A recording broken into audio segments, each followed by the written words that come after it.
Praise lord. Good evening. దేవునికి మహిమ కలుగును గాక. స్పిరిచువల్ వార్ఫేర్ అనే సిరీస్లో మనము ఈ దినము 5వ సందేశం వింటున్నాం. ఇంతవరకు 4 ఎపిసోడ్లు అద్భుతంగా దేవుడు మనల్ని నడిపించినాము. మొట్టమొదటి ఎపిసోడ్ వచ్చినట్టు స్పిరిట్ ఆఫ్ డివినేషన్ గురించి ధ్యానించినాం. స్పిరిట్ ఆఫ్ ఫెమిలియర్ స్పిరిట్స్ గురించి, అలాగే స్పిరిట్ ఆఫ్ జెలస్ గురించి, ద స్పిరిట్ ఆఫ్ లయింగ్, వీటి గురించి మనము ధ్యానించినాము. ఈ దినము మనమందరము కూడా స్పిరిట్ ఆఫ్ పర్వర్షన్ గురించి, మూర్ఖత్వపు ఆత్మను గురించినటువంటి అనేకమైనటువంటి విషయాలను మనము ధ్యానించుదాము. దేవునికి మహిమ కలుగును గాక. ఈ యొక్క మూర్ఖత్వపు ఆత్మ ఒక క్రైస్తవుల్లోనే కాదు, ఒక గృహంలోనే కాదు, ఒక వ్యక్తిలోనే కాదు, ఒక కుటుంబంలోనే కాదు, ఒక సమాజంలోనే కాదు, ఇది సమస్తములో అంతా కూడా వ్యాపించి సమాజాన్ని, సంఘమును, దేశమును కూడా నాశనము చేస్తుందని నేను మీకు తెలియజేస్తున్నాను. దేవునికి మహిమ కలుగును గాక. ఈ యొక్క సమయంలో అనేకమైనటువంటి విషయాలను మనము ధ్యానించుదాం. ఈ యొక్క సమయంలో ఈ యొక్క అనేకమైన విషయాలు, ఈ స్పిరిట్ ఆఫ్ పర్వర్జన్ ఎలాగూ వ్యక్తులను నాశనం చేస్తుంది, ఎలాగూ అనేక మందిని సర్వనాశనం చేస్తుంది అనే విషయాల్ని మనము ఈ యొక్క సమయంలో మనము జ్ఞాపకం చేసుకుందాం. దేవునికి మహిమ కలుగును గాక. దానికంటే ముందు మనం ఒక వాక్య భాగాన్ని చదువుకుందాం. ఈ యొక్క వాక్య భాగంను చదువుకొని మనము ముందుకు పోదాం. దేవునికి మహిమ కలుగును గాక. ఆ రోమా పత్రిక 8వ అధ్యాయం, book of Romans first chapter, Romans first chapter 17th onwards నుంచి వెళ్ళి నేను చదువుతున్నాను. దీంట్లో చూసినట్లయితే book of Romans versus 24 to 32 వరకు, 24 to 32 వరకు ఉన్నటువంటి ఈ యొక్క అనేకమైనటువంటి విషయాలను గురించి నేను చదివిన తర్వాత what is the spirit of perversion అనేది మీకు క్లియర్గా ఎక్స్ప్లెయిన్ చేస్తాను. దేవునికి మహిమ కలుగును గాక. మంచిది. ఈ సమయంలో మనం చూసినట్లయితే ఈ యొక్క స్పిరిట్ ఆఫ్ పర్వర్జన్ ఎలాగూ వ్యక్తులను, మనుషులను ఎలాగూ మనల్ని నాశనం చేస్తుంది అనేది మనము జ్ఞాపకం చేసుకోవాలి. దేవునికి I'm reading Romans first chapter 24th onwards. ఈ హేతువు చేత వారు తమ హృదయముల దురాశలను అనుసరించి తమ శరీరములను పరస్పరము అవమానపరుచుకొనున్నట్లు దేవుడు వారిని అపవిత్రతకు అప్పగించెను.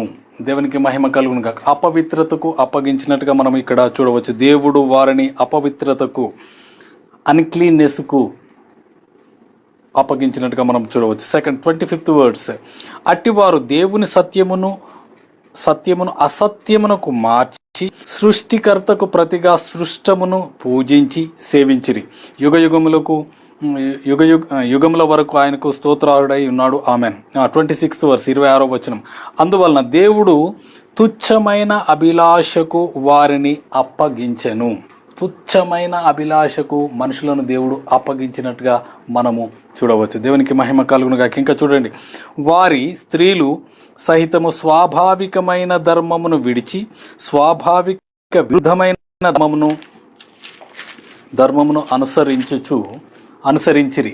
అటువలే పురుషులు కూడా స్త్రీ యొక్క స్వాభావికమైన ధర్మమును విడిచి పురుషులు అవాచ్యమైనవి చేయుచు తమ తప్పిదములకు తగిన ప్రతిఫలమును పొందుచు ఒకరి ఎడల ఒకరు కామతప్తులైనట్టుగా మనం ఇక్కడ ఈ వాక్య భాగంలో మనము చూడవచ్చు. అలాగే చూసినట్లయితే 26th వర్స్ అండి.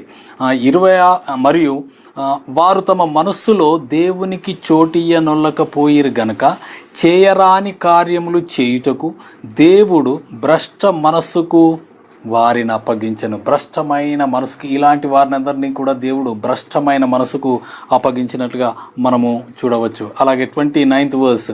అట్టివారు సమస్తమైన దుర్నీతి చేతను, దుష్టత్వము చేతను, లోభత్వము చేతను, ఈర్ష్య చేతను నిండుకొని మత్సరము, నరహత్య, కలహము, కపటము, వైరమను వాటితో నిండిన వారై కొండ్రగాండును, అపవాదకులను,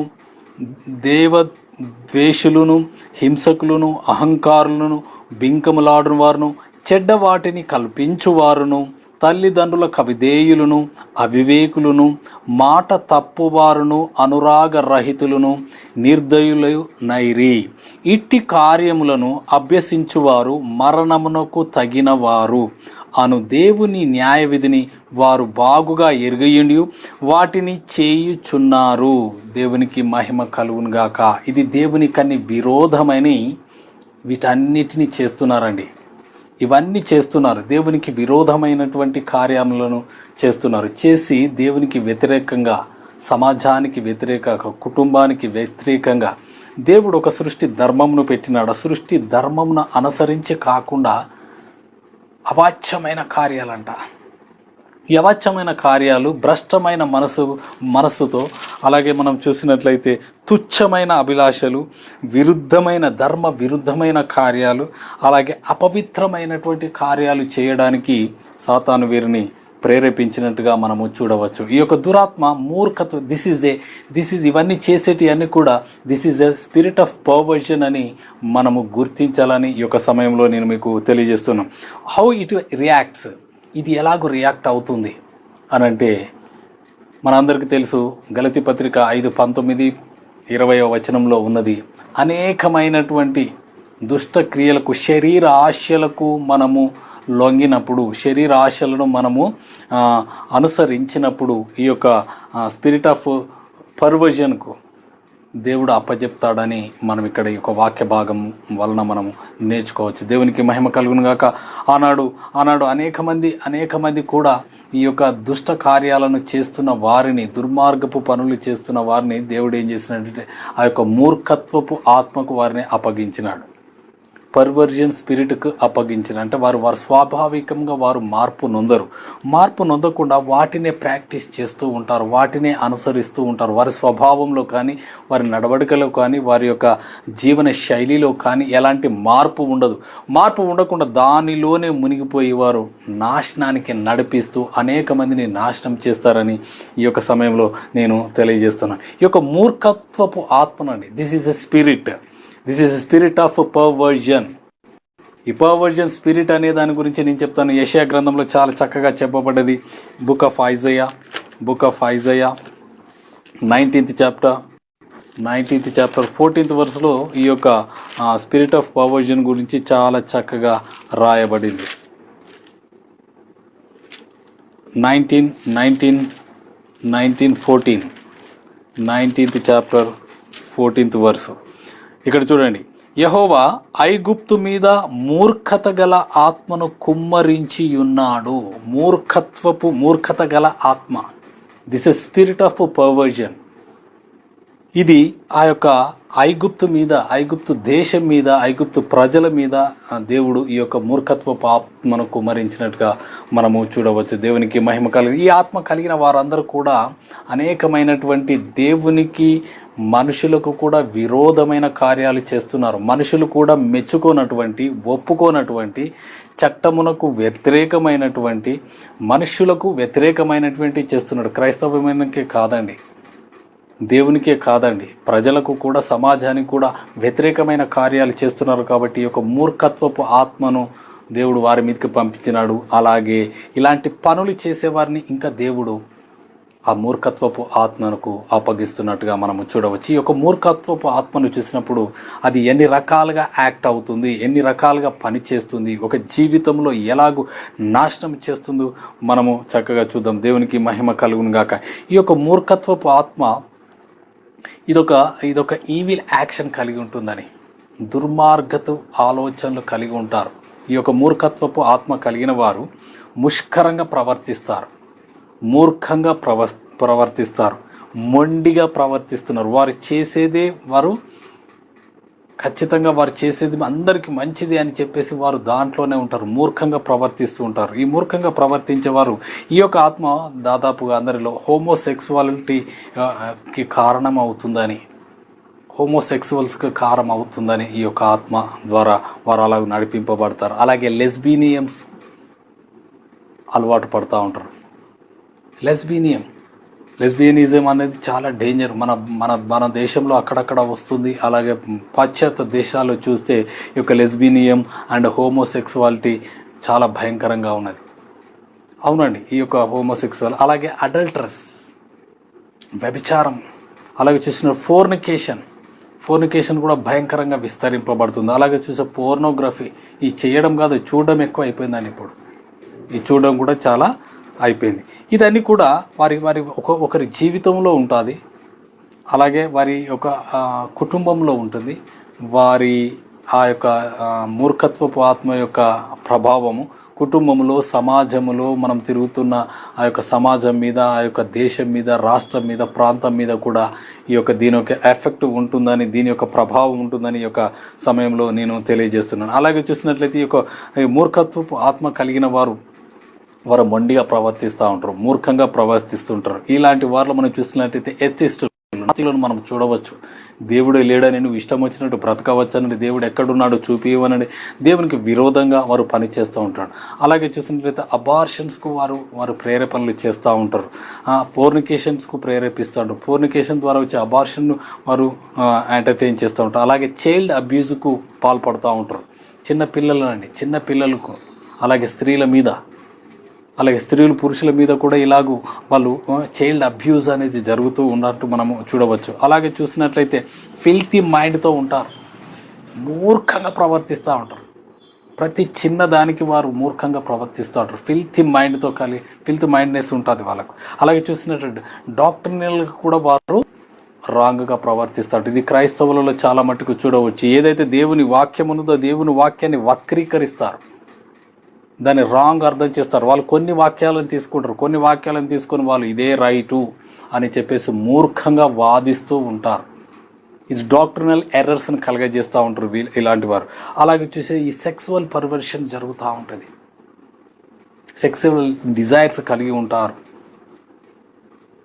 వ్యభిచార సంబంధమైనటువంటి ఆ యొక్క ఆలోచనలతో వారు ఉంటూ ఉంటారు ఎప్పటికీ. అలాగే చూసినట్లయితే ఈ యొక్క మూర్ఖత్వపు ఆత్మ వారు కంప్లీట్ ట్విస్ట్ చేస్తూ ఉంటారు. ప్రతి దాన్ని వారికి అనుకూలంగా మలుచుకుంటూ ఉంటారు. అలాగే వర్డ్లో కూడా, వారి మాటలో కూడా చూసిన వారికి రెండు అర్థాలు ఉంటా ఉంటాయి. డబల్ మైండెడ్గా, డబల్ మీనింగ్గా మాట్లాడుతూ ఉంటారు. వారిని ఒక డిఫరెంట్ మైండ్తో మాట్లాడుతూ, డిఫరెంట్ యాక్టివిటీస్తో, డిఫరెంట్ యాక్షన్స్తో వారు ప్రవర్తిస్తుంటట్టుగా మనం చూడవచ్చు. అలాగే వాళ్ళు ఫులిష్గా బిహేవ్ చేస్తూ ఉంటారు. వారు పట్టిన కుందేలకు 3 కాళ్ళని, అవును, ఫులిష్గా బిహేవ్ చేస్తూ ఉంటారు. అలాగే చూసినట్లయితే క్రానిక్ వారియర్స్గా ఉంటారు. అంటే అది అంతే, వారు ఎప్పటికీ అలాగే దాన్ని పోరాటం చేస్తూ ఉంటారు. వారు చావనన్న చేస్తారు కానీ దాన్ని వదిలిపెట్టారు. దేవునికి మహిమ కలుగును. అలాగే ఈ పర్వర్షన్ స్పిరిట్ కలిగిన వారు వావి వరుసలు లేకుండా కుటుంబాలలోనే, గృహములోనే, అలాగే బయట సమాజములో వావి వరుసలు లేకుండా తుచ్చమైనటువంటి కార్యాలు చేయడానికి వారు ప్రేరేపింపబడతారు. వారు ప్రయత్నాలు చేస్తూ ఉంటారని ఈ యొక్క సమయంలో నేను మీకు తెలియజేస్తున్నాను. దేవునికి మహిమ కలుగును గాక. ఈ యొక్క పర్వర్షన్ స్పిరిట్ కలిగిన వారిలో ఎలాంటి ప్యూరిటీ ఉండదండి. వారు నా వాళ్ళు, బయట వాళ్ళు అనే తేడా ఉండదు. చాలా మటుకు చూస్తే పాశ్చాత్య దేశాల్లో చైల్డ్ అబ్యూజ్ వారి గృహాలను జరగడం ఎన్నో విషయాలను పేపర్లో చూసినాము, అలాగే టీవీలలో చూసినాం. ఇప్పుడు కూడా భారతదేశంలో కూడా అట్లాంటిది జరుగుతున్నది. మీ గృహంలో అట్లాంటిది ఏమైనా జరిగిందంటే మీరు గమనించాలి, కనిపెట్టాలని ఈ యొక్క సమయంలో నేను తెలియజేస్తున్నాను. అలాగే చూస్తే ఈ యొక్క మూర్ఖత్వపు ఆత్మ ఉన్నవారు కన్ఫ్యూషన్కు గురి చేస్తూ ఉంటారు.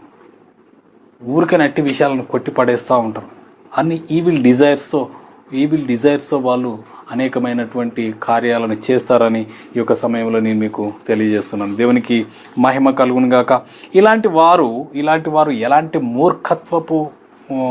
మూర్ఖత్వములో వారు ఉంటారు అనేది నేను మీకు తెలియజేస్తున్నాను. దేవునికి మహిమ కలుగును గాక. వాక్యం ఏమంటుంది? దేవుని ప్రజలుగా, దేవుని విశ్వసించిన వారిగా మనము మన ఎదుట ఉన్నవారిలో కానీ, సంఘములో కానీ, కుటుంబంలో కానీ, సమాజంలో కానీ ఎవరితోనైనా మాట్లాడుతున్నప్పుడు ఎలాంటి యాక్టివిటీస్ ఉన్నటువంటి వారిని మనము చూస్తూ ఉన్నాము, గమనిస్తున్నామని మనం జాగ్రత్తగా గమనించాలి. దాంట్లో వాక్యం ఏమంటుంది, బైబిల్ గ్రంథము ఏమంటుంది అనేది మనం చక్కగా గమనించాలని, మన వాక్యమే మనకు ప్రామాణికమైనది కాబట్టి ఈ యొక్క వాక్యాన్ని మనము చదవాలని నేను తెలియజేస్తున్నాను. దేవునికి మహిమ కలుగును గాక. మనకు నిర్గమకాండం 20వ అధ్యాయంలో చూసినట్లయితే 13వ వచనంలో 20వ అధ్యాయం దేవుడు ఇశ్రాయేలు ప్రజలకు 10 ఆజ్ఞలు ఇస్తున్నాడు. ఈ 10 ఆజ్ఞల్లో చూసినట్లయితే 10 ఆజ్ఞలు చూసినట్లయితే నరహత్య చేయకూడదు అని చెప్పేసి ఉన్నది. నరహత్య చేయకూడదు అనేది 20వ అధ్యాయం 13వ వచనం. నరహత్య అంటే వీరు నరహత్య చేయడమే కాదు కానీ కత్తిపోటు వంటి మాటలతో వారు మాట్లాడుతూ ఉంటారు. యేసుప్రభు ఒక మాట అంటాడు, నీ యొక్క సహోదరుని చూసి వ్యర్థుడా అంటే నువ్వు తీర్పుకు లోనవుతా ఉంటాడు. అంటే చంపన అవసరం లేదండి, వాడిని వ్యర్థుడు, యు ఫూల్ అంటే చాలండి. యేసు ప్రభు నిన్ను వల్ల నీ పొరుగు వారిని ప్రేమించుకోండి. ఇక్కడ నరహత్య చేస్తే తప్పు, కానీ అక్కడ నీ సహోదరుడు ద్రోహి అని చెప్పేసి అంటే కూడా ఇక్కడ నరహత్య చేసిన వానితో సమానం అని చెప్పేసి దేవుని వాక్యము సెలవిస్తుంది. దేవునికి మహిమ కలుగును గాక. అక్కడ 20వ వచనంలో చూస్తే 21వ అధ్యాయం 20వ వచనంలో చూసినట్లయితే చాలా చక్కగా రాయబడి ఉన్నది. What is the spirit of perversion, దాని యొక్క యాక్టివిటీస్ ఏంటిదని. ఒకడు తన దాసుడైనను తన దాసినైనను చచ్చునట్లు కర్రతో కొట్టిన ఎడల అతడు నిశ్చయంగా ప్రతి దండన నొందవలెను. వారి ఇంట్లో ఉన్నట్టు పనిచేసే పనివాడు కానీ పని ఆమె కానీ వారు కొట్టినప్పుడు, వారు చనిపోయినప్పుడు తప్పకుండా దానికి శిక్ష అనుభవించాలని వాక్యము సెలవిస్తుంది. చూడండి ఇక్కడ 23వ వచనంలో చూస్తే, హాని కలిగిన ఎడల నువ్వు ప్రాణమునకు ప్రాణము, కంటికి కన్ను, పంటికి పన్ను, చేతికి చెయ్యి, కాలు, గాయమునకు గాయము, దెబ్బయు నియమింపను. ఇది దేవుడు మోషేకు సెలవిచ్చిన ఆజ్ఞలండి. ఎవరైనా ఏదైనా తప్పు చేసినప్పుడు వారికి దానికి ప్రతిగా ఎలాగూ శిక్షించాలి అని చెప్పి దేవుడు చెప్పినటువంటి ఈ యొక్క ఆజ్ఞలు. ఈ ఆజ్ఞలు మీరినప్పుడు వారు ఆ శిక్షకు గురి కావాలని తెలియజేస్తున్నాడు. దేవునికి మహిమ కలుగును గాక. ఇలాగ మూర్ఖత్వంగా ప్రవర్తించే వారికి దేవుడు పెట్టిన శిక్ష ఇది. పాత నిబంధనలు కాదు, క్రొత్త నిబంధనలు కాదు, ఎవరు ఎప్పుడు ఎక్కడ ఎలాగో దేవునికి విరోధంగా ప్రవర్తించిన వారు తప్పకుండా దేవుని శిక్షకు గురి కావాల్సిందే అని దేవుని వాక్యం సెలవిస్తున్నది. దేవుని వాక్యం ఇంకా సామెతల గ్రంథంలో చాలా చక్కగా ఉన్నది. సామెతల గ్రంథం 1వ అధ్యాయానికి రండి. బుక్ ఆఫ్ ప్రోవర్బ్స్ ఫస్ట్ చాప్టర్లో ఇంకా అనేకమైనటువంటి విషయాలు ఉన్నాయి. చూడండి, ఫస్ట్ చాప్టర్ 22nd వర్స్ చదువుతున్నాను. ఎట్లనగా, జ్ఞానము లేని వారులారా మీరెన్నాళ్ళు జ్ఞానము లేనివారుగా ఉండగోరుదురు, అపహాసకులారా మీరెన్నాళ్ళు అపహాస్యము చేయుచు ఆనందింతురు, బుద్ధిహీనులారా మీరెన్నాళ్ళు జ్ఞానమును అసహించుకొందురు. అబ్బా, ఎంత మంచి మాట అండి. వారిని ఏమని సంబోధిస్తున్నాడు? ఇలాంటి కార్యాలు చేసే వారిని దేవుడు ఏమని సంబోధిస్తున్నారు? జ్ఞానము లేని వారలారా అంటున్నారు. జ్ఞానం లేదు, వారికి తెలివి లేదు, ఎందుకు బ్రతుకుతున్నారో, ఏం ప్రవర్తిస్తున్నారో, ఎక్కడ ప్రవర్తిస్తున్నారో కూడా వారికి తెలియదు. జ్ఞానము లేని వారు అంటున్నారు. అపహాసకులు అంట, వాళ్ళు అపహాస పాలు చేస్తారు, నవ్వుల పాల ఎలాగనో ప్రవర్తిస్తూ ఉంటారు. అలాగే బుద్ధిహీనులంట, బుద్ధిహీనతతో వారు ప్రవర్తిస్తూ ఉంటారు, బుద్ధిహీనంగా ప్రవర్తిస్తూ ఉంటారు. వారిని ఎవరు కూడా చేసుకోరు. అదే 2వ అధ్యాయంలో కూడా 2వ అధ్యాయం 11వ వచనంలో కూడా ఉన్నది. 2:11 చక్కగా ఉన్నది. చూడండి, బుద్ధి నిన్ను కాపాడును, వివేచన నీకు కావలి కాయను. దేవుని యొక్క వాక్యం మనకు బుద్ధిని కలగజేస్తుంది, వివేచనను కలగజేస్తుంది. కానీ ఇక్కడ చూడండి, అది దుష్టుల మార్గము నుండి, మూర్ఖంగా మాటలాడు వారి చేతిలో నుండి నిన్ను రక్షించును. ఎవరైతే జ్ఞానమును వెతుకుతారో, దేవుని యొక్క జ్ఞానమును వెతుకుతారో వారిని ఈ యొక్క దుష్టుల మార్గం నుంచి మనం కాపాడబడతాం. మూర్ఖంగా మాట్లాడే వారి దగ్గర నుంచి మనల్ని తప్పిస్తాడు దేవుడు. మూర్ఖపు మాటలు మాట్లాడుతూ ఉంటారు, డబల్ మీనింగ్ డైలాగులు రెచ్చగొడుతూ మాట్లాడుతూ ఉంటారు. వాళ్ళన్నింటి నుంచి వెళ్ళి ఈ యొక్క జ్ఞానము మనల్ని చేస్తూ ఉంటారు. వాళ్ళు చూడండి, అట్టివారు చీకటి త్రోవలలో నడవవలనని యథార్థ మార్గములను విడిచిపెట్టుదురు. అవును, చీకటిలో నడవాలని, చీకటి కార్యాలకు వారు అనేక మందిని ప్రేరేపిస్తూ ఉంటారు, రెచ్చగొడుతూ ఉంటారు. చూడండి, కీడు చేయ సంతోషించుదురు.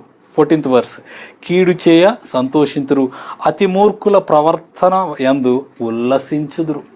They are rejoicing their works, evil things, evil డీడ్స్లో they rejoiced to do that wicked things అన్నట్టు.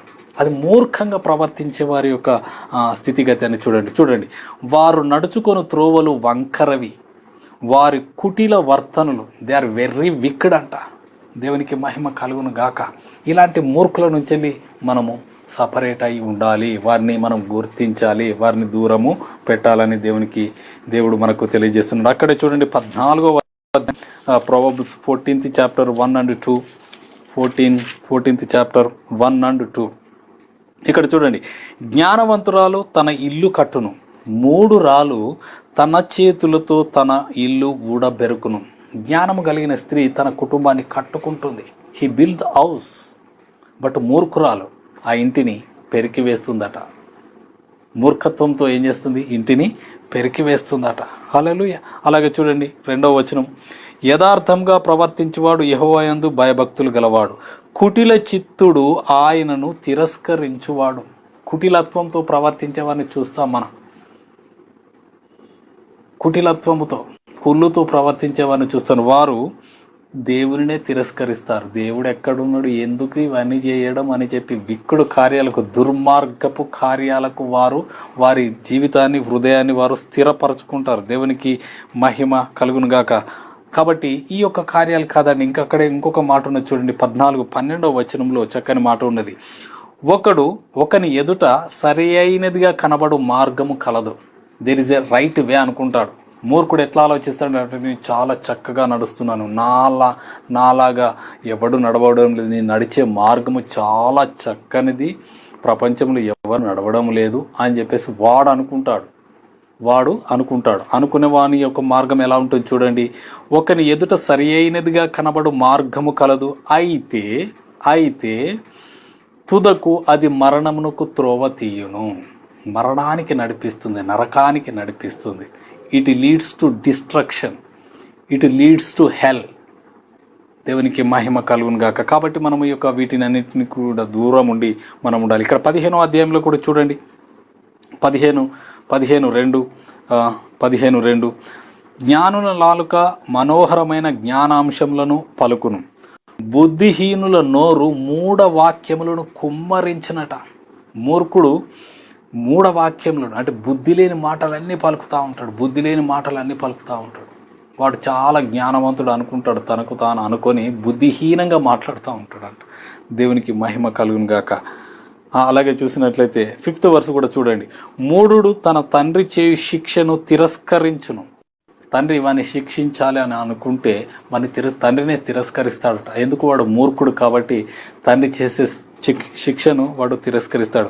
గద్దింపునకు లోబడువాడు బుద్ధిమంతుడగుడు. ఎవడైతే తండ్రి యొక్క గద్దింపును వింటాడో వాడు బుద్ధిమంతుడు అవుతాడు. దేవునికి మహిమ కల. బుద్ధిహీనతతో ప్రవర్తించేవారు ఉన్నారు అనేక మంది. కొంతమంది అయితే బుద్ధి చెప్పేవారు ఉన్నా, వినని వాళ్ళు ఉన్నారు. కొంతమంది బుద్ధి చెప్పేవారు లేకుండా బుద్ధిహీనతలోనికి వెళుతున్నారు. దేవునికి మహిమ కలుగును. అలాగూ మనము ఉండకూడదని చెప్పి దేవుని వాక్యం సెలవిస్తుంది. 17వ అధ్యాయం చూడండి, 17:20 కూడా ఒక చక్కని ముది. అలాగూ 17:20 కుటిలవర్తనుడు మేలు పొందడు. ఇలాంటి కార్యాలు చేసేవాడు, కుటిలంగా మూర్ఖంగా ఈ యొక్క దురాత్మల చేత నింపబడిన వాడు మేలు పొందడంట.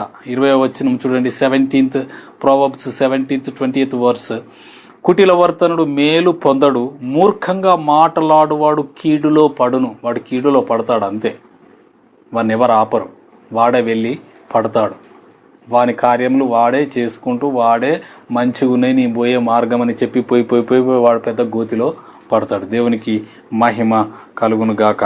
అలాగే చూసిన 19:1 కూడా ఉన్నది చూడండి, బుద్ధిహీనుడై తన పెదవులతో మూర్ఖంగా మాట్లాడువాని కంటే యథార్థంగా ప్రవర్తించు దరిద్రుడే శ్రేష్టం.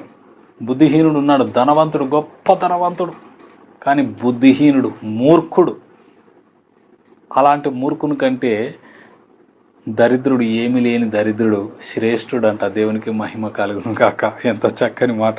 అలాగే చూడండి 2వ వచనంలో చూసినట్లయితే, ఒకడు తెలివి లేకుండుట మంచిది కాదు, తొందరపడి నడుచువాడు దారి తప్పిపోవును.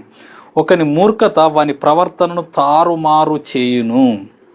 వాని ప్రవర్తన తారుమారు చేస్తుందట, వాని ప్రవర్తన అంతా కూడా. మూర్ఖత, the foolishness will twist their activity వారి యొక్క యాక్టివిటీని, వారి యొక్క ప్రవర్తనను మొత్తము ట్విస్ట్ చేసి పడుతుందట ఆ యొక్క మూర్ఖత్వం అని చెప్పేసి మనము చూడవచ్చు. దేవునికి మహిమ కలుగును గాక. ఈ యొక్క వాక్యాలను చూసినట్లయితే ఈ యొక్క మూర్ఖత్వపు ఆత్మలు కలిగిన వారు హోమోసెక్సువల్ యొక్క వాటిని ప్రాక్టీస్ చేసేవారు, కానీ లెస్బియనిజం ఉన్న, అడల్టరస్ ఉన్న, ఫోర్నికేషన్స్, పోర్నోగ్రఫీకి అలవాటు పడేవారన్న ఇవన్నీ కూడా ఒకటే చెందుతుంది. ఇవన్నీ కూడా తుచ్చమైనటువంటి ఈ యొక్క మూర్ఖత్వము కలిగిన ఆత్మను కలిగి ఉన్న వారని మనం గుర్తించడానికే ఇవన్నీ నేను తెలియజేసినాను. దేవునికి మహిమ కలుగును గాక. ఈ యొక్క వాక్యాలన్నిటిని బట్టి మనం బలపరచబడాలి. ఎవరిలోన, మన కుటుంబంలో ఎవరిలోనైనా ఈ యొక్క దురాత్మ ఉన్నదంటే మనం ఇమ్మీడియట్గా అలర్ట్ కావాలి. అలర్ట్ అయి మనం ప్రార్థన చేయాలని తెలియజేస్తున్నాం. దేవునికి మహిమ కలుగును గాక. రోమపత్రిక 1వ అధ్యాయంలో మనం చూస్తే 3 రకాలైనటువంటి చాలా చక్కగా చెప్పినాడు. ఇలాగూ చేసేవారిని దేవుడు భ్రష్టత్వపు, మూర్ఖత్వపు వారికి అప్పచెప్పినాడు. వారి జీవితం ఏమవుతుందంట, అంతమంతా నరకమే. కాబట్టి వాటి నుంచి మనం విడిపింపబడాలి. ఈ యొక్క దురాత్మ చేత విడిపింపబడాలని కూడా దేవుడు తెలియజేస్తున్నాడు. ఈ యొక్క సమయంలో స్పిరిచువల్ వార్ఫేర్లో మనము ఈ యొక్క పర్వర్జన్ స్పిరిట్ను గురించి తెలుసుకుంటున్నాం. అలాగే ఇలాంటి ప్రాక్టీస్ చేసే వారిని దేవుడు వారికి ఏం చేస్తాడు చూడండి. రోమన్స్, మళ్ళీ చదువుతున్నారు, రోమన్స్ 1st చాప్టర్ 24th వర్స్లో దేవుడు వారిని అపవిత్రతకు అప్పగిస్తున్నాడు, అన్క్లీన్నెస్కు అప్పచెప్తున్నాడు. అలాగే చూసినట్లయితే 26వ వచనంలో తుచ్చమైన అభిలాషలకు వారిని అప్పగిస్తున్నాడు. తుచ్చమైన వారు ఏం చేస్తున్నారో వారికి అర్థం కాదు. వేస్ట్ విక్కడి థింగ్లు ఉన్న వారిని అది చేస్తుంటారు. అలాగే వీరు అవాచ్యమైనది చేస్తున్నారు, అంటే చెయ్యరాని పనులు చేయడానికి దేవుడు వారిని ఆ దురాత్మలకు అప్పచెప్పినాడు. అంతే, వారు మాట వినని వారిని దేవుడు వారికి అప్పగించినాడు. అలాగే చూడండి, వారు 29వ వచనంలో చూసినట్లయితే భ్రష్టమైన మనసుకు వారిని అప్పగించినాడట. భ్రష్టమైన మనసుకు అప్పగించినారు. దేవునికి మహిమ కలుగును గాక. ఈ యొక్క ఆత్మ కలిగిన వారు మన కుటుంబంలో కానీ, మన సంఘంలో కానీ, మన యొక్క సమాజంలో కానీ, మనకు తెలిసిన వారిలో ఎవరున్నా కూడా we have to away from them. అలాగే వారిని మనము దేవుని ఆత్మచేత నింపబడి వారి కోసం ప్రార్థన చేయాలి. ఆ దురాత్మ నుండి వారిని విడిపించాలని ఈ యొక్క సమయంలో నేను మీకు తెలియజేస్తాను. అపోస్తుల కార్యంలో మనం చూసినట్లయితే ఇక్కడ పౌలు భక్తుడు ఒక మూర్ఖుని గద్దిస్తూ ఉంటాడు. అపోస్తుల కార్యం 13th chapter, acts 13th chapter, acts 13, 9 and 10 versus. అందుకు పౌలు అనబడిన సౌలు పరిశుద్ధాత్మతో నిండినవాడై అతనిని తేరుచూచి, సమస్త కపటముతోనూ సమస్త దుర్మార్గముతోనూ నిండినవాడా, అపవాది కుమారుడా, సమస్త నీతికి విరోధి, నీవు ప్రభు యొక్క తిన్నని మార్గములు చెడగొట్టుట మానవా? ఇదిగో ప్రభు తన చెయ్యి నీ మీద ఎత్తి ఉన్నాడు. నీవు కొంతకాలం గుడ్డివాడవై సూర్యుని చూడకుందువని చెప్పెను. వెంటనే మబ్బును చీకటియు అతను కమ్మెను గనుక అతడు తిరుగుచు ఎవరైనా చెయ్యి పట్టుకొని నడిపింతురాని వెదుకుచుండెను. దేవునికి మహిమ కలుగునగా. ఇక్కడ బర్నబా అని చెప్పేసి ఒకడు ఉన్నాడు, ఒక యూదుడు ఉన్నాడు. ఆ యూదుడు ఏం చేస్తున్నాడంటే దేవుని ప్రజలను మోసం చేసి వారందరినీ డైవర్ట్ చేస్తున్నారు. సంఘంలో కూడా అనేక మంది ఉంటారు, ఇలా సంఘంలో సమాజంలో ఉంటారు. వారు ఏం చేస్తారు, వారందరినీ డైవర్ట్ చేస్తూ ఉంటారు. వాక్యాన్ని వినగోరిన వారిని వినకుండా వారిని డైవర్ట్ చేస్తూ ఉంటారు. చేసే వారి గురించి ఈ యొక్క పౌలు భక్తుడు అంటున్నాడు, సమస్త కపటముతోనూ దుర్మార్గముతోనూ నిండినవాడా. అవును, దేవుని సంఘాన్ని పాడి చేస్తే దేవుడు ఊరుకుని ఉండడు. కాబట్టి జాగ్రత్తగా ఉండాలి. సంఘంలో కానీ సమాజంలో కానీ ఎవరైనా ఇలాంటి వాళ్ళు ఉన్నంటే వారిని మనం గద్దించాలి, వారిని మనం బంధించాలి. ఆ యొక్క దురాత్మను పారద్రోలాలని ఈ సమయంలో నేను మీకు తెలియజేస్తున్నాను. దేవునికి మహిమ కలుగును గాక. ఇలాంటి వారు అనేక మంది ఉంటారు. చూడండి, సంఘంలో ఉంటారని పౌలు భక్తుడు తన శిష్యుడైనటువంటి తిమోతికి చెప్తున్నాడు. 1 తిమోతి 6th చాప్టర్ చూడండి, 6th చాప్టర్ 4 and 5 వర్సెస్లో కూడా చక్కని మాట ఉన్నది. చూడండి, ఇక్కడ తిమోతికి చెప్తున్నాడు, వాడు ఏమీ ఎరగక తర్కములను గురించియు వాగ్వాదములను గురించి వ్యర్థముగా ప్రయాసపడుచు గర్వాంధుడగును. వీటి మూలంగా అసూయ, కలహము, దూషణ, దురానుమానాలను, చెడిపోయిన మనస్సు కలిగి సత్యహీనులై దైవభక్తి లాభసాధనం అనుకొను మనుషుల వ్యర్థ వివాదములను కలుగుచున్నవి. దేవునికి మహిమ కలుగుతుంది. అంతా కూడా సంఘంలో ఉన్న వాళ్ళ గురించి చెప్తున్నాడండి. దేవుని సంఘంలో ఉన్నటువంటి కొంతమంది యొక్క పర్వర్జన్ స్పిరిట్ కలిగిన వారి గురించి దేవుడు తెలియజేస్తున్నాడు. ఇక్కడ చూడండి, వారు ఏం చేస్తారంట, వాడు ఏమి ఎరగదు, వానికి ఏం తెలియదు. కానీ వాడు ఏం చేస్తాడు, 4వ వచనంలో వాడు ఏమి ఎరగక తర్కములను గురించి ఇదెట్లా అదెట్లా, ఒకటే వాక్యాన్ని పట్టుకొని ఇదేలాగు అదేలాగు. బైబిల్ అంటే ఏమో తెలియదు, ఎన్ని పుస్తకాలు ఉన్నాయో తెలియదు, కానీ విమర్శలు మాత్రం విపరీతంగా చేస్తూ ఉంటారు. తర్కములను గురించి, వాగ్వాదములను గురించి వాదిస్తూ ఉంటాడు. వానికి ఏం తెలియదు కానీ వాదిస్తూ ఉంటాడు, బాగా తెలిసినట్టు. బాగా వాదించేవానికి బాగా తెలియదు అన్నట్టు అర్థం. దేవునికి మహిమ కలుగును గాక. అలాగే వ్యర్థంగా ప్రయాసపడుచు గర్వాంధుడగును, నాకు బాగా తెలుసు అని చెప్పేసి ఇట్లా. ఏం తెలియదండి. అన్నీ తెలిసినవాడు అణిగిమణిగి ఉంటాడు, ఏమి తెలియని వాడు ఎగిరెగిరి పడుతూ ఉంటాడు. అందరికి తెలిసిన సామెత అది. ఏం తెలియనాడు ఎగిరెగిరి పడుతూ ఉంటాడు. ఆయన గురించి జాగ్రత్తగా ఉండాలని. ప్రయాసపడుతూ గర్వాంధుడగును, వీటి మూలంగా అసూయ, వీటి మూలంగా ఇట్లాంటి వాళ్ళ వల్ల ఏం జరుగుతుంది, అసూయ, కలహము, దూషణలు, దురానుమానములను, చెడిపోయిన మనసు కలిగి సత్యహీనులై, వానికి సత్యం తెలియదు, అసత్యం తెలుస్తాడు, అసత్యం పట్టుకొని వాడు ఏదేదో చేస్తూ ఉంటాడు. దైవభక్తి లాభసాధనం అనుకొని మనుషుల వ్యర్థ వివాదములను కలుగుచున్నాయి. దైవభక్తి అంటే దేవుని సేవ చేయడము, దేవుని అంతా కూడా లాభసాధనం అనుకొని వాళ్ళ మీద అనవసరంగా ఏం చేస్తున్నారంటే వ్యర్థమైనటువంటి విమర్శలను చేస్తున్నారు. వీరిని గురించి జాగ్రత్తగా ఉండాలని దేవుని వాక్యంలో పౌలు భక్తుడు తన ఆత్మీయ కుమారుడైనటువంటి తిమోతికి చక్కగా బోధిస్తున్నాడు. This is the spirit of perversion. ఆ యొక్క సంఘమును డీవియేట్ చేస్తుంది, సంఘమును డైవర్ట్ చేస్తుంది, డివిజన్ చేస్తుంది అని చెప్పేసి దీని గురించి జాగ్రత్తగా ఉండాలని తెలియజేస్తున్నాడు. అక్కడ 2వ తిమోతిలో కూడా ఉన్నది ఇంకొక మాట, 3వ అధ్యాయం 2 Timothy 3rd chapter 1 to 4 versus.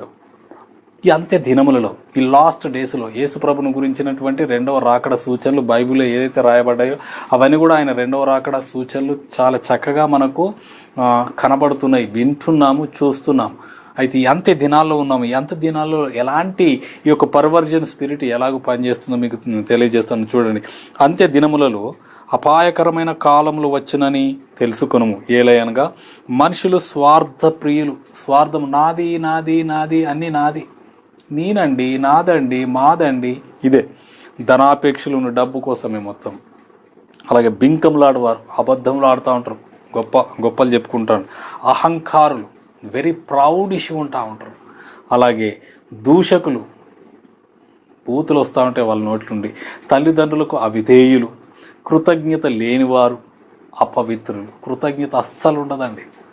దేవుడితో కానీ దేవుని సేవకులు కానీ ఎవరైనా ఏదైనా సహాయం చేసినప్పుడు ఎలాంటి కృతజ్ఞత ఉండదు. వారు ఎలాంటి వారట చూడండి, 3వ వచనము, అనురాగరహితులు, అతి ద్వేషులు, అపవాదకులు, అజితేంద్రియులు, క్రూరులు, సజ్జన ద్వేషులు, ద్రోహులు, మూర్ఖులు, గర్వాంధులు, దేవుని కంటే సుఖానుభవమును ఎక్కువగా ప్రేమించువారు. ఈ క్యారెక్టర్స్ ఉన్న వాళ్ళందరూ కూడా దేవుని కంటే సుఖాన్ని అనుభవించడానికే, శరీరాన్ని సంతోషపెట్టడానికే ఎక్కువ ప్రాధాన్యత ఇచ్చువారు, ప్రేమించేవారు. అందుకనే ఈ శరీర 5, 19, 20 వచనాల్లో ఉన్నటువంటి శరీర ఆశలు వాళ్ళు కట్టుకోవాలనుకునే వారు దేవునికి దగ్గరికి ఎప్పుడు కూడా వారు ఏమీ పొందుకోలేరు. వారు దేవుని కంటే ఎక్కువ వారి యొక్క సుఖానుభవం కోరుతున్నారట. ఈ సుఖానుభవం కోరే వారిలో ఈ యొక్క స్పిరిట్ ఆఫ్ పర్వర్జన్ వారిలోనికి పరిగెత్తుకొని వస్తుందని, that is the door ways of the demonic spirits అని చెప్పేసి నేను తెలియజేస్తున్నాను. దేవునికి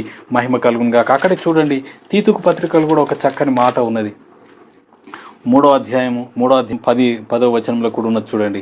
10, మతభేదములు కలిగించు మనుష్యునికి 1-2 మార్లు బుద్ధి చెప్పిన తర్వాత వానిని విసర్జించుము. అట్లాంటి వారు సంఘంలో ఉంటే 1-2 సార్లు చెప్పాలంట, బుద్ధి చెప్పాలంటే. బుద్ధి చెప్పి తర్వాత వాడిని వదిలిపెట్టాలి, అంతే. సంఘం నుంచి వెళ్ళి వెలివేయాలి. అట్టివాడు మార్గం తప్పి తనకు తానే శిక్ష విధించుకొనిన వాడై పాపము చేయుచున్నాడని నీవెరుగుదు. తనకు తానే శిక్షా విధికి చేసుకుంటున్నాడు. అలాంటి వాడిని వదిలిపెట్టాలి అంతే. ఒక్కసారి 2 సార్లు చెప్పేసి వదిలిపెట్టాలని దేవుని వాక్యము మనకు చాలా స్పష్టంగా తెలియజేస్తుంది. ఈ యొక్క దురాత్మలు, ఈ యొక్క స్పిరిట్ ఆఫ్ పర్వర్జన్ ఉన్నవారు ఎలాగ ప్రవర్తిస్తారు అనేది 2 పేతురు 2:14 చాలా చక్కగా ఉన్నది. ఈ యొక్క 2వ అధ్యాయం ఈ లాస్ట్ డేస్లో, ఎండ్ టైమ్స్లో ప్రజలను, దేశాన్ని, సమాజాన్ని, సంఘాన్ని, అలాగే దేవుని సేవను, దేవుని ప్రజలను కూడా ఎలా మోసం చేస్తారో ఈ యొక్క 2వ పేతురు గ్రంథము 2వ అధ్యాయం మొత్తం మీరు వర్స్ బై వర్స్ చదవండి. మీకు చక్కగా దేవుడు మీకు అర్థం చేపిస్తాడు. దాంట్లో నుంచి ఒక్క మాట మీకు ఈ యొక్క సందర్భం గురించి, స్పిరిట్ ఆఫ్ పర్వర్జన్ గురించి నేను తెలియజేస్తున్నాను. చూడండి, 2 Peter 2nd chapter 14th verse. వ్యభిచారిని చూచి ఆశించుచు పాపము మానలేని కన్నులు గలవారును, అస్థిరులైన వారి మనస్సులను మరలు కొలుపుచు లోభత్వమందు సాధకము చేయబడిన హృదయం గలవారును శాపగ్రస్తులునయుండి. ఇక్కడ చూడండి, వ్యభిచారిని చూసి ఆశించే కన్నులంట. ఒక స్త్రీలను చూడగానే చెప్పేయచ్చండి, ఎవరైనా వారి చూపులను బట్టి చెప్పేయచ్చు. దేవునికి మహిమ కలుగును గాక. వారు దేంతో నింపబడ్డారు? వాళ్ళు స్పిరిట్ ఆఫ్ లస్ట్తో నింపబడి వారి యొక్క శరీర ఆశములను, సుఖములను నెరవేర్చుకోవడానికి కళ్ళతోనే వారు ఇంకా చేస్తూ ఉంటారు. నేను చూశాను, చాలాసార్లు చూశాను. పండు ముసలి వాళ్ళు మంచాల నుంచి లేవలేరు అసలు. కానీ వాళ్ళ చూపులు ఇట్లా ఉంటాయి. చూస్తాను, ఎందుకు చూస్తున్నారు ఏంటిది అర్థం కాదు. వాళ్ళ కుటుంబీకుల నుంచి కూడా వాళ్ళే చూస్తూ ఉంటారు, పిల్లల్ని కూడా అలాగే చూస్తూ ఉంటారు. అలాంటి అది ఒక దురాత్మ, అదొక భయంకరమైనటువంటి ఈ పర్వర్జన్ స్పిరిట్ అని. దాని నుంచి వెళ్ళి మనం విడుదల పొందకపోతే మనం నరకపాలు కావాల్సిందని దేవుని వాక్యం చాలా స్పష్టంగా తెలియజేస్తుంది. దేవునికి మహిమ కలుగును గాక. ఈ యొక్క సమయంలో మనం చూసినట్టయితే ఈ స్పిరిట్ ఆఫ్ పర్వర్జన్ మనకు కలిగజేసే అనేకమైనటువంటి చిక్కులలో నుండి మనం తప్పించుకొని దేవుని వాక్యంలో, దేవుని ఆత్మ చేత మనము నింపబడాలి. దేవునికి మహిమ కలుగును గాక. How to get rid from this spirit of perversion. అవును, మీరు మారు మనసు పొందాలి. చేస్తున్నవారు వారు ఏం చేస్తున్నారో గ్రహించి వారు మారు మనసు పొందాలి. Change of mind, not of the physical position. Change their mind, వారి యాటిట్యూడ్ మారాలి. Change their mind and repent and return to God. అప్పుడు మిమ్మల్ని క్షమిస్తాడు. అవును, బైబిల్ గ్రంథంలో చూస్తే మహారాజు అయినటువంటి దేవుని హృదయానుసారైనటువంటి దావీదు కూడా పాపం చేసినాడు కానీ అదే పాపంలో నిలిచి ఉండలేదు. 51వ కీర్తనలో ఉరికొచ్చేసి దేవుని దగ్గర మొర్ర పెడుతున్నాడు, నన్ను క్షమించు ప్రభువా, నన్ను కడుగు, నా హృదయాన్ని నీ యొక్క రక్తంతో శుద్ధీకరించు, శుద్ధ తైలముతో నాకు శుద్ధ హృదయం దయమని ప్రార్థన చేస్తున్నాడు. ప్రార్థన చేసినప్పుడు దేవుని వైపు తిరిగినప్పుడు దేవుడు రక్షిస్తున్నాడు. ఆయన శుద్ధీకరించి ఆ యొక్క దావీదు యొక్క వంశావళిలోనూ యేసుక్రీస్తు పుట్టినట్టుగా మనము చూడవచ్చు. దేవుడు కనికర సంపన్నుడు. అందుకనే ఈ యొక్క నూతన నిబంధనలో యేసుక్రీస్తు రక్తంలో మనకు పరిశుద్ధత, యేసుక్రీస్తు రక్తం ద్వారా మనం విమోచింపబడుతున్నాం. అలాంటి పాపంలో ఉన్నవారు ఎవరైనా సరే మనమందరం కూడా ప్రభు వైపు తిరగాలి. ప్రభువా, నన్ను క్షమించు అని చెప్పేసి అడిగినప్పుడు ప్రభు క్షమిస్తాడు. క్షమించి ఆయన యేసు రక్తము ప్రతి పాపం నుండి, ప్రతి దుర్నీతి నుండి మనల్ని పవిత్రులుగా చేస్తుంది. మనం మన పాపములు ఒప్పుకొని ఎడల ఆయన నమ్మదగినవాడు, నీతిమంతుడు కనుక మన పాపములన్నింటినీ క్షమించి మనల్ని పరిశుద్ధపరుస్తాడు. దేవునికి మహిమ కలుగును. దురాత్మలందరినీ అన్నింటినీ కూడా మనం బంధించాలి. We have to bind the demonic spirits, whatever the spirits, spiritual వార్ఫేర్లో ఉన్నటువంటి అదే అండి మనం బంధించాలి. God gave us a power and authority to bind and lose every demonic forces. అందుకని ఈ యొక్క 16 స్ట్రాంగ్ హోల్డ్స్ ఉన్నటువంటి 16 స్ట్రాంగ్ మెన్స్ ఈ స్పిరిట్స్ను బంధించే అధికారం మనకి ఇచ్చినాడు. ఈ యొక్క స్పిరిచువల్ వార్ఫేర్లో you have to bind and loose the demonic forces against whatever then. మీ ఫ్యామిలీలో కానీ, మీ కుటుంబంలో కానీ, నీ జీవితంలో కానీ ఏదైనా ఉన్నప్పుడు you have to bind by the scriptures. వాక్యం ఏం చెప్తుంది మనందరికీ తెలుసు. బలవంతుని బంధించాలి. మత్తయి సువార్త 12వ అధ్యాయం 29వ వచనంలో మొదట బలవంతుని బంధించాలి. You have to bind the strong man first. ఆ స్ట్రాంగ్ మ్యాన్ బంధించాలి. దేవునికి మహిమ కలుగును గాక. అలాగే చూడండి 16వ అధ్యాయం మత్తయి సువార్త 16:18 చూసినట్లయితే, పేతురు నీ మీద నా సంఘంను కడతాను, పాతాళ లోక ద్వారములు దాని ఎదుట నిలవనేరవు, పరలోక రాజ్యపు తాళపు చెవులు నీకు ఇచ్చి ఉన్నాను. నువ్వు భూమి మీద దేనిని బంధిస్తే అది పరలోకమందు బంధిస్తాను, నువ్వు దేన్ని విప్పితే అది పరలోకమందు విప్పుతాను అని చెప్పేసి వాగ్దానం చేసినాడు. అలాగే అదే వాగ్దానము, సేమ్ వాగ్దానము 18లో మనం చూడవచ్చు. We have the power and authority to loose our blessings, to bind the demonic forces. 18వ అధ్యాయం. అదే అలాగే చూసినట్లయితే మత్తయి సువార్త 28:18లో చూసినట్లయితే భూలోకమందు పరలోకమందు సర్వాధికారం ఇవ్వబడింది. By that power, by that authority we have to bind and rule and rain in this world. దేవునికి మహిమ కలుగునుగా. ఆ శక్తిని ఇచ్చినాడు దేవుడు. అందుకనే ఆ లూకా సువార్త 10:19లో సెలవిస్తాడు దేవుడు, సాతాను మెరుపు వలె పడుట నేను చూచి తిని, శత్రు బలమంతటి మీద మీకు అధికారం ఇచ్చి ఉన్నాను, పాములను తేలును చితక ద్రొక్కుటకు మీకు అధికారం ఇచ్చి ఉన్నాను, ఏది ఎంత మాత్రం మీకు హాని చేయదు. అవునండి, రోమపత్రిక 16:20లో ఉన్నది, సమాధానకర్తయగు దేవుడు సాతానును మీ కాళ్ళ కింద శీఘ్రంగా చితక ద్రొక్కిస్తాడని. Yes, you have to crush down that head of the Satan in the name of Jesus. Hallelujah. అవునండి, మీకు చెప్తున్నాను, ఆదాము ఆ యొక్క చెట్టు మీద వచ్చి పాము ఇది నిజమా అని చెప్పి అబద్ధం చెప్పినప్పుడు అప్పుడే సాతానును తలను చితక తొక్కలేదు. చితక తొక్కితే ఇదంతా ఉండేది కాదు. కానీ ఎప్పుడైతే ఆదాము అధికారాన్ని వాడకుండా ఫెయిల్ అయినాడు, అప్పుడు ఆ చిన్న సర్పము ఇప్పుడు ప్రకటన గ్రంథంలో చూస్తే పెద్ద డ్రాగన్ అయిపోయి కూర్చుంది. అందుకనే ఆ యొక్క కోల్పోయిన అధికారాన్ని తిరిగి నీకు నాకు ఇచ్చినాడు. ఎందుకు? We have to crush down the head Satan. దేవునికి మహిమ కలుగును గాక. అందుకనే మనకు అధికారం ఇచ్చినాడు. యేసు రక్తంలో మనల్ని శుద్ధీకరించి మనం పవిత్రులుగా చేసినాడు. క్రీస్తు తోడి వారసులుగా మనల్ని చేసినాడు. కాబట్టి మనము ఏమాత్రం భయపడకుండా దేవుని నామములో, యేసుక్రీస్తు నామములో మనం గొప్ప కార్యాలు చేయాలి. అందుకని యోహాను సువార్త 14:12లో సెలవిస్తున్నాడు, నా యందు విశ్వాసం ఉంచువాడు నాకంటే గొప్ప కార్యాలు చేస్తాడు. You have to do the works of the God, tremendous works, tremendous manifestations. దేవునికి మహిమ కలుగును గాక. కాబట్టి ఈ యొక్క స్పిరిట్ ఆఫ్ పర్వర్జన్ నీ యొక్క జీవితంలో కానీ, నీ కుటుంబంలో కానీ, నీ సంఘంలో కానీ, నీ సమాజంలో కానీ, నీ రాష్ట్రంలో, దేశంలో ఎక్కడన్నా you have to against that, you fight against that.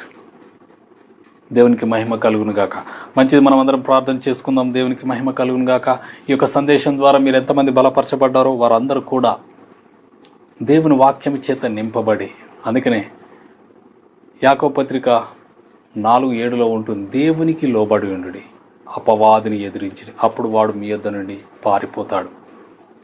God gave us power and authority to oppose the devil, resist the devil. దేవునికి మహిమ కలుగును గాక.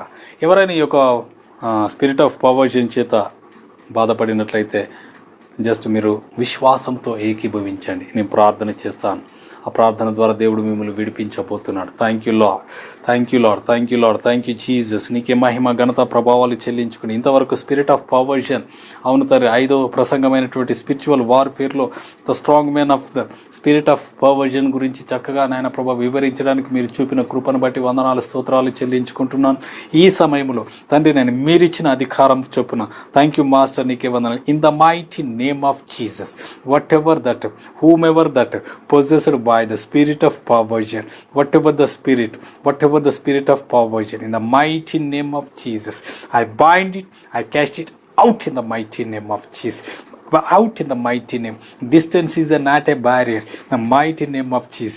Lose your spirit in the mighty name of Jesus. Lose my people. Let my people go in the mighty name of Jesus. I bind you. I cast you out in the name of Jesus. Never come back in the name of Jesus. I bind you. I cast down you. I destroy you right now in the mighty name of Jesus. Whatever the I replace it with the fire of the God, love of the God, and the power of the Holy Spirit. నీకే వందనాలు, స్తోత్రాలు చెల్లించుకుంటూ దీవించి ఆశీర్వదించండి. ఈ సందేశం ద్వారా బలపరిచి, ధైర్యపరిచి నేను మీ కొరకు నిలవబెట్టి గొప్ప కార్యాలు జరిగించే కృపను దయచేయమని, ఈ సందేశం ద్వారా అనేక మందిని దీవించి ఆశీర్వదించి మీరు మహిమ పొందమని మా ప్రభు మీ ప్రియ కుమారుడైన యేసుక్రీస్తు పరిశుద్ధ నామమున అడిగి వేడుకుంటున్నాము తండ్రి. Amen, amen. God bless you, God bless you. ఈ సందేశం మీకు నచ్చినట్లయితే లైక్ చేయండి, అలాగే మీ ప్రియులైన వారికి షేర్ చేయండి. షేర్ చేసి మీ యొక్క అనుభవాలను కామెంట్ రూపంలో తెలియజేసి ప్రార్థన సహాయమును కూడా మీరు తెలియజేసి మాకు ఫీడ్బ్యాక్ పంపించగలరని కోరుకుంటూ సెలవు తీసుకుంటున్నాను. God bless you all. God bless you.